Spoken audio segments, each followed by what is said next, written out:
محترم بزرگوں، عزیز دوستو، اللہ تعالیٰ جل شانہ کا کروڑا احسان اور شکر ہے کہ اس کی توفیق اور عنایت سے رمضان المبارک کے ہم نے روزے رکھے، تراویحاں پڑھی، قرآن پاک کی تلاوت کی، صدقہ زکوٰۃ خیرات کیا۔ اللہ تعالیٰ ہر عبادت کو اپنی مہربانی سے قبول فرمائے اور اس کو اجر عظیم کا ذریعہ بنائے۔ حقیقت یہ ہے کہ رمضان المبارک بھی غمخواری کا مہینہ ہے اور صبر کا مہینہ ہے، اللہ کے ذکر کرنے کا مہینہ ہے۔ ویسے بھی ایک آدمی کو مہینہ بھر عادت ڈالنے سے عادت پڑ جاتی ہے، لیکن اس کا یہ مطلب ہرگز نہیں کہ وہ عید کے بعد سب چیزوں کو چھوڑ بیٹھے۔ حدیث پاک میں آتا ہے کہ عمل اللہ کے یہاں وہ مقبول ہے جس میں دوام ہو، جس میں ہمیشگی پائی جاتی ہو۔ کسی نے حضرت مولانا محمد قاسم صاحب نانوتوی رحمۃ اللہ علیہ سے پوچھا کہ حضرت نماز پڑھ کے خالی چلے جاتے ہیں، معلوم نہیں قبول ہوئی کہ نہیں؟ تو بڑا اچھا جواب ارشاد فرمایا اگر ظہر کے بعد عصر کی نماز کی توفیق ہو گئی تو سمجھو ظہر کی اللہ نے قبول کی تو عصر کی توفیق دی۔ اگر عصر کے بعد مغرب کی نماز کی توفیق ہو گئی تو سمجھو کہ عصر کی نماز اللہ نے پہلے قبول کر کے پھر مغرب میں آنے کی توفیق دی۔ تو جن لوگوں نے رمضان المبارک میں بڑی دل جمی سے، شوق سے، ذوق سے نمازیں پڑھی، اب اگر نمازیں پڑھتے رہیں گے تو سمجھو کہ رمضان کے مہینے کی نمازیں قبول ہو گئی۔ اللہ تعالیٰ پہلے قبول فرماتے ہیں اور پھر اجر کی اور اس کے دوبارہ ادا کرنے کی توفیق عطا فرماتے ہیں۔ صحابہ کرام رضوان اللہ تعالیٰ علیہم اجمعین چونکہ نبی صلی اللہ علیہ وسلم کے شاگرد تھے، حضور کی صحبت میسر تھی، آپ کو تو زندگی بھر میں حضور صلی اللہ علیہ وسلم کی خام میں بھی زیارت نہیں ہوئی، اور صحابہ کرام وہ خوش نصیب جماعت ہے جن کو ایک ایک دن میں کئی مرتبہ حضور صلی اللہ علیہ وسلم کی زیارت ہوتی تھی۔ اس جماعت کے بارے میں آپ کو کیا بتاؤں جنہوں نے 23 برس تک امام الانبیاء کے پیچھے کھڑے ہو کر نمازیں پڑھی، سارا قرآن کریم حضور صلی اللہ علیہ وسلم سے یاد کیا، مسائل پوچھتے تو حضور صلی اللہ علیہ وسلم سے، مرید بننے کے لیے آتے تو تیرا پیر چشتی ہوگا، میرا پیر نقشبندی ہوگا، کسی کا پیر قادری ہوگا، کسی کا پیر سہروردی ہوگا، صحابہ کرام کا پیر امام الانبیاء مدنی کریم صلی اللہ علیہ وسلم ہے۔ یہ اتنی بڑی خوش نصیب جماعت تھی جن کا انتخاب خداوند عالم نے خود فرمایا۔ اپنے نبی کے لیے جماعت بھی اللہ کا انتخاب ہے، خود پیدا کرتا ہے خدا کے۔ اور علماء نے مسئلہ لکھا ہے کہ صحابہ کرام کا مقابلہ دنیا میں کوئی نہیں کر سکتا، اس لیے ساری دنیا کی عبادتیں، نمازیں، حج، زکوٰۃ، تلاوت اللہ کے نبی کے صحابی کا ایک سجدے کا مقابلہ نہیں کر سکتے۔ فرق ہے ان میں ہم میں بڑا زبردست۔ ان کا استاد دیکھو، ان کا پیر دیکھو، ان کا امام دیکھو۔ اگر وہ ملازمتوں میں تھے، کیپٹن تھے، میجر تھے، کرنل تھے، جنرل تھے، اس فوج کے کمانڈر ان چیف محمد عربی صلی اللہ علیہ وسلم کی فوج میں یہ لوگ شامل تھے، اور ان کو اتنا موت کا اشتیاق تھا کہ حضرت خالد بن ولید رضی اللہ تعالی عنہ نے 125 جنگ لڑے اور ایک جنگ میں بھی ہار نہ ہوئی۔ آخری وقت آیا، حضرت خالد بن ولید رو رہے تھے، کسی صحابی نے پوچھا کیا بات ہے، روئے کیوں؟ فرمایا ساری عمر جنگ کیے، جہاد کیے، اور آج بستر پہ موت آ رہی ہے۔ تو صحابی بڑا عقل مند تھا، کہنے لگا خالد یہ بتاؤ حضور صلی اللہ علیہ وسلم نے تمہیں لقب کیا دیا ہے؟ تو فرمایا میرا لقب حضور صلی اللہ علیہ وسلم نے سیف اللہ فرمایا۔ فرمایا تو اس کا یہ مطلب ہوا اگر تم شہید ہو جاؤ تو اللہ کی تلوار ٹوٹ جائے؟ تم شہید نہیں ہو سکتے، تم تو اللہ کی تلوار ہو۔ اللہ کے نبی نے جن کو اللہ کی تلوار بتایا، ان کے روزے اور ان کی نمازیں اور ان کی عبادتیں ساری دنیا سے اعلیٰ اور ساری دنیا سے عرفہ اور ساری دنیا کی تمام نیکیوں کی جڑ ہے صحابہ کرام۔ اس لیے کبھی بھول کے بھی یہ خیال نہ کرنا کہ ہم ان لوگوں کا مقابلہ کر سکتے ہیں۔ یوں فرمایا مدنی کریم صلی اللہ علیہ وسلم نے تم احد پہاڑ سونا خرچ کرو اللہ کی راہ میں، میرے صحابی کی 2 کھجوروں کا مقابلہ نہیں ہو سکتا۔ ان کا ذوق اور تھا، ان کا شوق اور تھا، ان کی تمنائیں اور تھی، ان کی حسرتیں اور تھیں، آخری دم تک ان کی حسرتیں کچھ اور ہی تھیں جو ہمارے قریب سے نہیں گزرتی۔ نبی کریم صلی اللہ علیہ وسلم عید کی نماز، عید کے لیے تشریف لے جا رہے ہیں، بچوں کو کھیلتے دیکھا اور ایک بچہ علیحدہ کھڑا ہو کے رو رہا ہے۔ اس نبی صلی اللہ علیہ وسلم کی عادت تھی کمزور کے پاس آنا، محتاج کے کام آنا۔ اس بچے سے پوچھا بھی سب بچے کھیل رہے ہیں، تو کیوں رو رہا ہے؟ کہنے لگا میرے ماں باپ نہیں ہیں، ان لوگوں کے تو ماں باپ ہیں، اس لیے خوشی منا رہے ہیں، میں کیسی خوشی مناؤں؟ جناب مدنی کریم صلی اللہ تعالی علیہ وسلم نے اس بچے کو ساتھ لیا، گھر لے گئے، نہلایا دھلایا، کپڑے پہنائے، واپسی میں تشریف لائے۔ اس بچے نے حضور کریم صلی اللہ علیہ وسلم کی انگلی پکڑی ہوئی ہے۔ جہاں وہ بچے کھیل رہے تھے، سارے بچے آ کر کے کہنے لگے تجھے کیسے یہ بات موقع مل گیا؟ کہنے لگا میرے ماں باپ نہیں ہیں، میں یتیم ہوں، میرے باپ حضور صلی اللہ علیہ وسلم آج سے بن گئے، میں حضور صلی اللہ علیہ وسلم کا بیٹا بن گیا۔ مدینے پاک کے اور بچے بھی رونے لگے، اے کاش ہمارے بھی ماں باپ مر جاتے، ہم بھی آج یتیم ہوتے، نبی کریم صلی اللہ علیہ وسلم کی انگلی پکڑ کے ہم بھی چلتے۔ کمزوروں کا وارث، بے سہاروں کا سہارا، جناب مدنی کریم صلی اللہ تعالی علیہ وسلم ہر ایک کے کام آئے۔ ایک دن بیٹھے بٹھائے جلیبیب رضی اللہ تعالیٰ عنہ صحابی کو گود میں بٹھا لیا اور پیار کر کے فرمایا جلیبیب تمہاری شادی ہوئی کہ نہیں؟ عرض کیا یا رسول اللہ میرا گھر نہیں، در نہیں، زر نہیں، پر نہیں، جھونپڑا بھی کوئی نہیں، میری شادی کون کرے؟ فرمایا جاؤ فلاں صحابی کے پاس لڑکی ہے، میرا جا کر کے پیغام دے دو، اس سے تم اپنی شادی کر لو۔ صحابی نے یہ سن کر پرواز کی، چلا گیا، گھر پہ جا کے دستک دی، گھر والا اندر سے نکلا اور کہنے لگا مجھے حضور صلی اللہ علیہ وسلم نے بھیجا ہے اور پیغام دینے آیا ہوں تمہاری لڑکی سے میری شادی کر دو۔ اس نے کہا تو غریب ہے، نادار ہے، مفلس ہے، میری حسینہ لڑکی ہے، تو ویسے بھی رنگ کا کالا ہے، قد کا بھی چھوٹا ہے، کسی کرم کا بھی نہیں۔ اس کا باپ کا جواب سن کر کے لڑکی بول اٹھی اور کہنے لگی تو اس کے حسن کو نہ دیکھ، تو اس کی غریبی کو نہ دیکھ، تو اس کی ناداری اور مفلسی کو نہ دیکھ، تو اس کے بھیجنے والے کو دیکھ، تم جواب کیوں دیتے ہو؟ میں تیار ہوں شادی کے لیے۔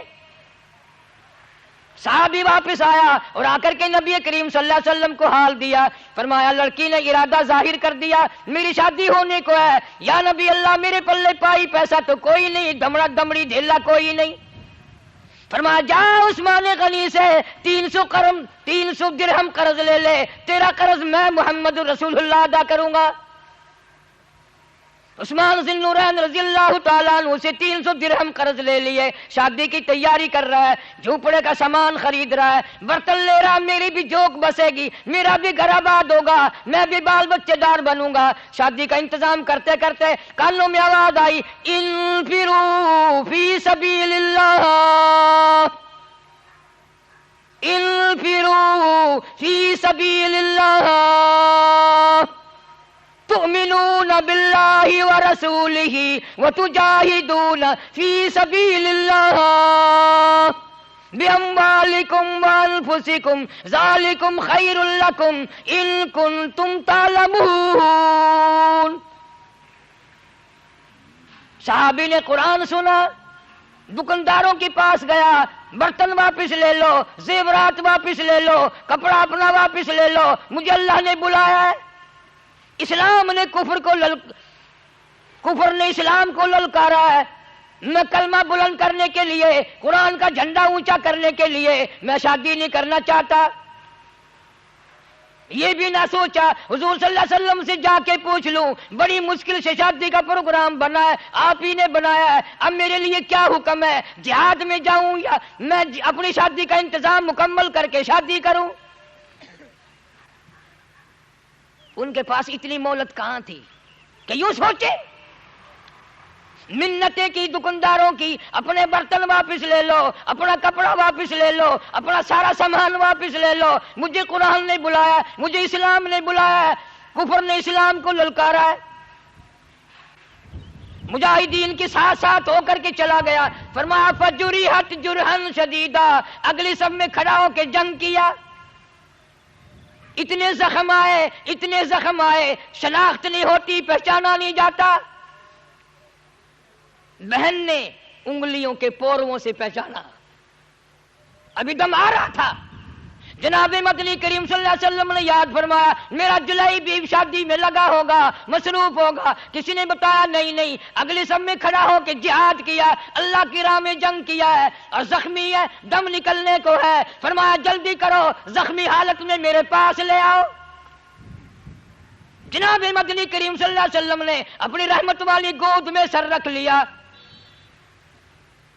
مسکرانے لگا. فرمایا فزت برب الکعبہ، اور نوجوان رب کعبہ کی قسم تو بڑا کامیاب ہے. کیا شوق تھا، تمنا ہوتی تھی کہ میری موت آئے، نبی کی گود میں آئے، رحمت والی جھولی میں آئے اور حضور صلی اللہ علیہ وسلم کا دیدار کرتے ہوئے میری موت آئے. ایک ایک کی تمنا ہے. سعد بن ربی رضی اللہ تعالیٰ عنہ، جنگ ختم ہوا، جہاد ختم ہوا، لڑائی ختم ہوئی، زخمیوں کو سنبھالا، غازیوں کو سنبھالا، شہیدوں کو سنبھالا. سعد بن ربی ملتا نہیں. جناب مدنی کریم صلی اللہ علیہ وسلم یاد فرما کر کے رو رہے ہیں، میرا سعد نہیں ملتا.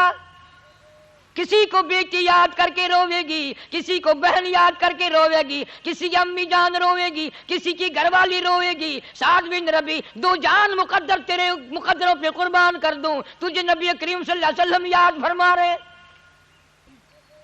اور مدینہ طیبہ میں یاد کر کر کے رو رہے ہیں. خود فرمایا دونوں جوان چلے جاؤ اور پہاڑ کی چوٹی پہ کھڑے ہو کر آواز لگاؤ، سعد بن ربی تو جہاں بھی ہو، تجھے سرکار مدینہ صلی اللہ علیہ وسلم نے بلایا. دو جوانوں نے آوازیں لگائی، ایک غار میں سے دھیمی دھیمی دھیری دھیری آواز آئی، میں چل نہیں سکتا، تم میرے پاس آ جاؤ. صحابہ پہنچے. محدثین نے لکھا ہے 80 کے قریب زخم ہے، 80 کے قریب زخم ہے. اور کہنے لگا مجھے اٹھا کے لے چلو. اللہ والے اٹھائیں کیسے، انگلی رکھنے کی گنجائش نہیں ہے، سارا بدن کٹا ہوا ہے، تجھے اٹھائیں کیسے. انہوں نے کہا اتنی ہمت کرو، تم کوشش کرو، اللہ پاک سبب بنائے گا، میری تمنا ہے. کسی صحابی نے کہا اب آخری وقت میں کیا بیوی کو دیکھنا ہے؟ انہوں نے کہا نہیں. بچوں کو دیکھنا ہے؟ انہوں نے کہا نہیں. پھر کیا دیکھنے کا شوق ہے؟ انہوں نے کہا میری عمر بھر کی تمنا ہے، میری حسرت ہے، میرا آخری وقت جو آئے وہ حضور صلی اللہ علیہ وسلم کی زیارت کرتے ہوئے آئے، حضور صلی اللہ علیہ وسلم کا دیدار کرتا جاؤں. اللہ پاک مجھ سے پوچھے گا دنیا سے کیا لایا، عرض کروں گا تیرے محبوب صلی اللہ علیہ وسلم کا دیدار لایا ہوں. حضور صلی اللہ علیہ وسلم مدینے سے باہر چلے. کسی نے پوچھا یا رسول اللہ کدھر؟ فرمایا سعد بن ربی مل گئے ہیں، زیارت کا متمنی ہے، دیدار کا بھوکا ہے، کچھ میں چلوں گا کچھ وہ چلے گا، درمیان میں ملاقات ہو ہی جائے گی. سعد بن ربی کو اٹھا کے لا رہے ہیں، بے ہوش ہے، خون ٹپک رہا ہے، لہو ٹپک رہا ہے، ساری جان زخمی ہے. رحمت دو عالم صلی اللہ علیہ وسلم نے زخمی سر اپنی گود میں رکھ لیا اور پوچھا سعد بن ربی تیرا کیا حال ہے؟ صحابی کہنے لگا یا رسول اللہ میرے دکھڑے ٹل گئے، میرے غم غلط ہو گئے، میری پریشانیاں چلی گئی، تیرا دیدار مل گیا، مجھے سب کچھ مل گیا. پیشانی پہ بوسہ دے کر فرمایا فزت برب الکعبہ، او نوجوان رب کعبہ کی قسم تو بڑا کامیاب ہے.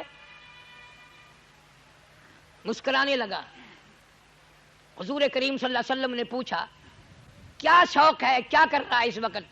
کہنے لگا میری تمنا پوری ہو گئی، تیرے چہرے پہ فدا شمس و قمر، تیرے چہرے پہ فدا شمس و قمر، تیری زلفوں پہ تصدق شام و سحر، رخساروں پہ ٹھہرے کس کی نظر، تیری پیاری ادا کا کیا کہنا.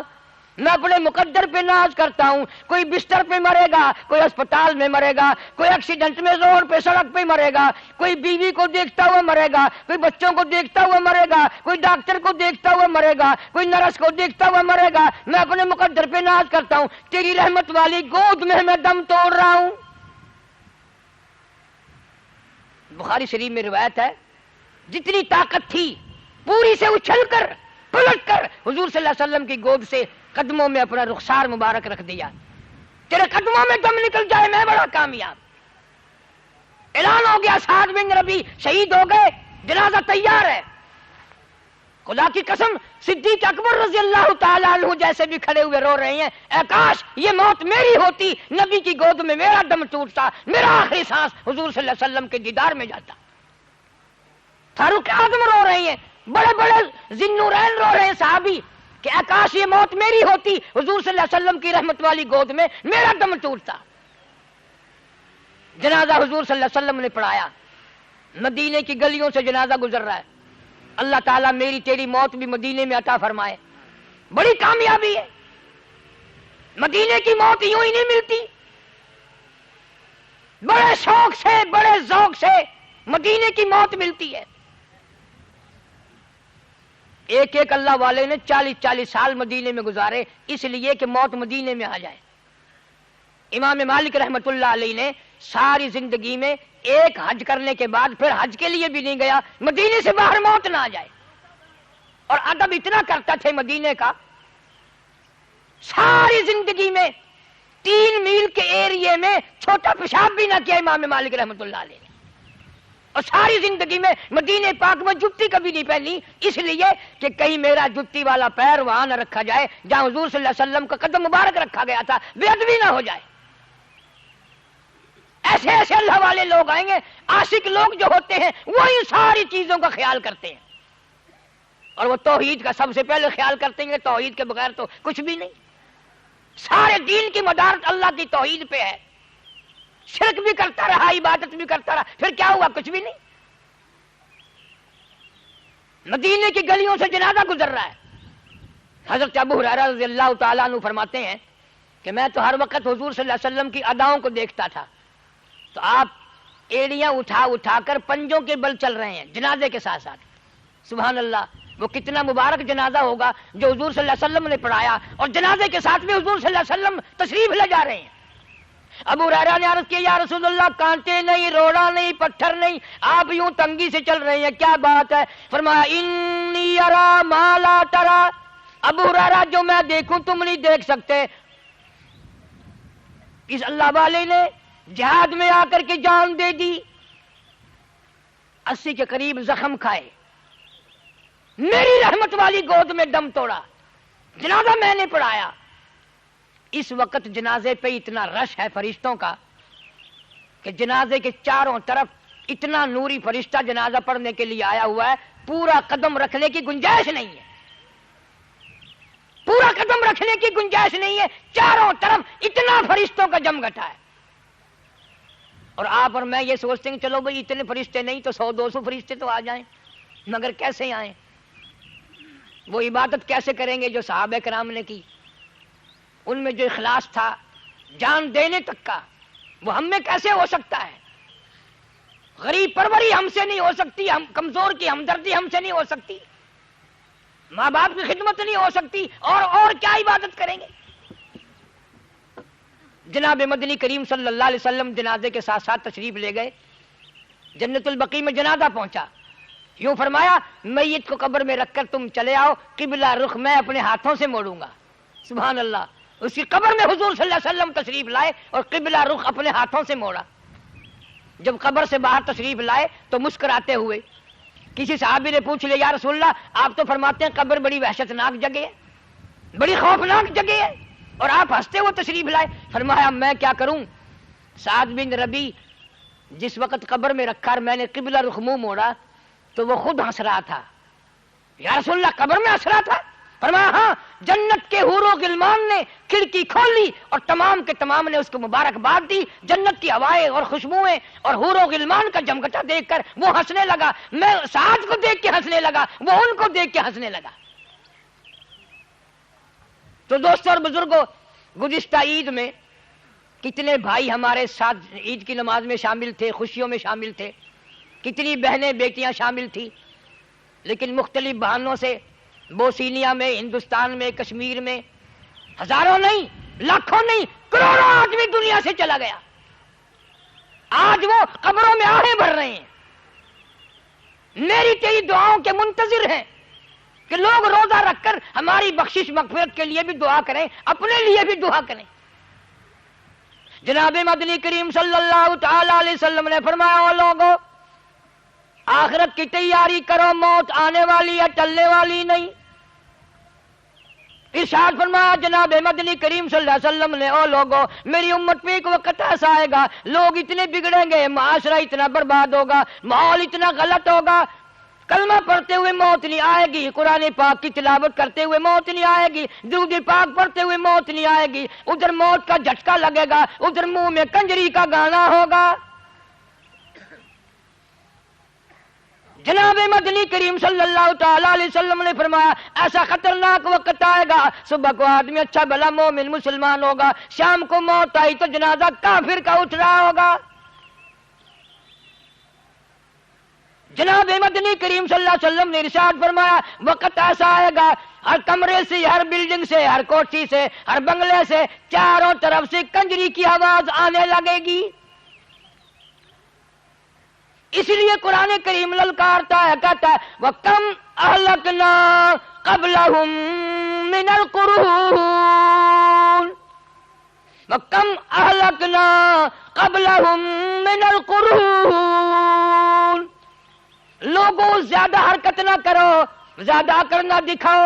میں اپنی بے نیازیوں پہ اگر آ گیا پھر خاندان کی بات نہیں، قبیلوں کی بات نہیں، میں تو ملکوں کے نام و نشان مٹا دیا کرتا ہوں۔ فَأَخَذَتْكُمُ الصَّاعِقَةُ وَأَنْتُمْ تَنْظُرُونَ۔ جبریل امین نے چیخ ماری، قوم کے جگر پھٹ گئے۔ فرمایا پہلے یہی فکر کرو کہ نہ جانے کس حال میں موت آئے گی۔ کئی اللہ والے ایسے ہیں کہ نماز میں سجدہ کرتے ہوئے موت آ جاتی ہے۔ میرے علم میں ہیں کئی بزرگ جن کی قرآن پڑھتے پڑھتے موت آ گئی، دوسری پڑھتے ہوئے موت آ جاتی ہے، وضو کرتے ہوئے موت آ جاتی ہے، اللہ کے دربار میں سجدہ کرتے ہوئے موت آ جاتی ہے۔ تو ہم اپنے آخری وقت کو، عید ہو، شبرات ہو، کوئی بھی خوشی کا موقع ہو، موت بلانے والی چیز نہیں ہے، وہ آئے گی اور آ کے رہے گی۔ اب فکر یہ کرنا ہے کہ نہ جانے کس حال میں آئے گی۔ قرآن کہتا کلا اذا بلغت التراقی وقیل من راق وظن انه الفراق والتفت الساق بالساق الى ربك يومئذ المساق۔ قرآن کہتا 360 رگیں ٹوٹیں گی، اعضاء چھوٹیں گے، آنکھیں پھٹ جائیں گی، زبان کلمہ نہ پڑھ سکے گی۔ اس لیے یوں نہ کرنا کبھی رمضان گزر گیا نماز چھوڑ دے، نہ نہ نہ، پھر تو بے نماز ہو کے مرے گا۔ عورتیں بھی بے نماز ہو کے مریں گی۔ کسی نے رمضان میں شوق سے 1 قرآن ختم کیا، کسی نے 2 کیے، کسی نے 15 سپارے کیے۔ یہ پکا وتیرہ بنا لو، قرآن کریم کی ہر روز زیارت کرو، چاہے آدھا پارہ پڑھو، چاہے 1 سورت تلاوت کرو۔ بس دعا کرو اللہ تعالی ہم سب کو قرآن پڑھتے، نیک عمل کرتے موت عطا فرمائے، اور سارے عالم کے مسلمانوں کا خاتمہ بالخیر فرمائے، سارے عالم کے بیماروں کو شفا عطا فرما۔